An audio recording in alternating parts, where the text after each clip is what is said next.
When I lived here, there were no television sets, no washing machines, no fridges. Children played in the street long after dark, and parents never had a qualm about where they were. In my childhood, I can't remember one single incident of a young girl being hurt, a small boy molested, or an old lady being mugged, though there were many widows on this estate who lived alone.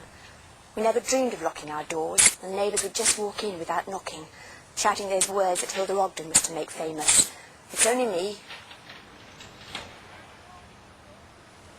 We played on the allotments, cycled across the storage fields, which I thought was the depths of the country. We played hopscotch and skipping. I've spent hours on this very spot. I had a whip and a spinning top. I used to paint the top with chalk, and as I was spinning it down the street, it would twist round in a kaleidoscope. We always played in the street because in those days, nobody on this estate had a car.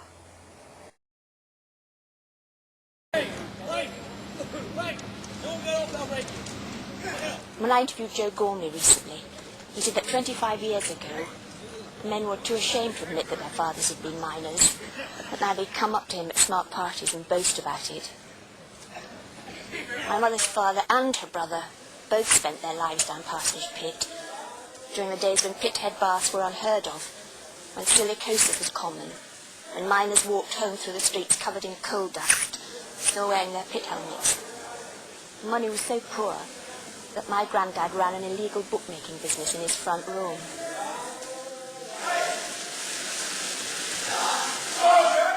Today, thank God, it's all over.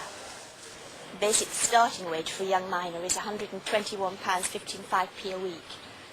There are brand new cars at the pit head. Miners have holiday flats on the Costa Brava. And the days when everybody took their holiday at the same time and went back to Blackpool for what was called Wakes Week have gone. The future of Parsonage Pit may be in doubt, but the spirit between young and old miners is still smashing. There's something about the coal mining industry which is different to any other industry, is the comradeship. And the comradeship is still there today as what it was previously. Rob, what do you think's the difference between this school and the old grammar school? Well, I think this school's better. Why? It's more new, really. There's more, like, things, like, sports hall, different, you know, like, we've got all different newer things.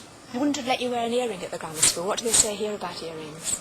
They're not bothered so long as you only wear a stud. Are you frightened of the teachers? Some of them. Some of them are alright.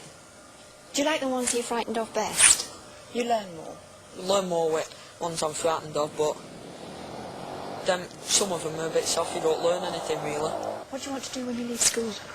I'm not really bothered. Anything as long as I have a job. Yes. There's nothing here at all. Isn't there? What would you like? London. Have you been to London? No. Are you going to go? Yeah, when I get some money. When you walk through Leigh, what do the old people say when they see you? Look at the stay too early, look at the stay too early. Do they? What do they call you? I don't know, they just think we're just all ruffians. What do you think's wrong with Leigh? What would you change? Everything. It's boring, isn't it? There's nothing at all.